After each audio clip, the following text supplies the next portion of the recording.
America అధ్యక్ష ఎన్నికల ప్రచారంలో రిపబ్లికన్ పార్టీ అభ్యర్థి డొనాల్డ్ ట్రంప్ దూసుకెళ్తున్నారు. ప్రత్యర్థి డెమోక్రాట్ పార్టీపై తీవ్ర స్థాయిలో ధ్వజమెత్తారు. ఆ పార్టీ అధ్యక్ష అభ్యర్థి కమలా హారిస్ లక్ష్యంగా మాటలు తూటాలు పేలుస్తున్నారు. పనిలో పనిగా కార్పొరేట్ బాసులను తన వైపు తిప్పుకునే ప్రయత్నంలో ఉన్నారు. ఇటీవలి ట్రంప్ పై మర్డర్ అటెంప్ట్ జరిగింది. ఈ ఘటనను ఫేస్బుక్, ఇన్స్టాగ్రామ్లో ఫోటోలు, వీడియోలు షేర్ చేశారు. ఆ ఘటన గురించి మెటా సీఈఓ మార్క్ జుకర్బర్గ్ బహిరంగంగా క్షమాపణ చెప్పారు.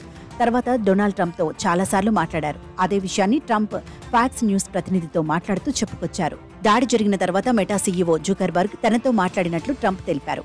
దాడి నుంచి అదృష్టవశాత్తు బయటపడ్డారు. మీరు చాలా ధైర్యవంతులని జుకర్బర్గ్ చెప్పినట్లు పేర్కొన్నారు.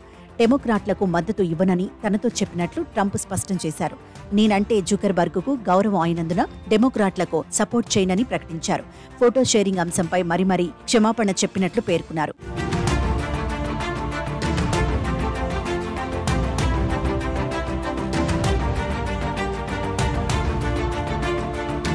కానీ ఇదే విషయంపై గూగుల్ స్పందించలేదని, ఇంతవరకు ఆ కంపెనీ నుంచి ఏ ఒక్కరూ నాకు క్షమాపణ చెప్పలేదని డొనాల్డ్ ట్రంప్ చెప్పారు.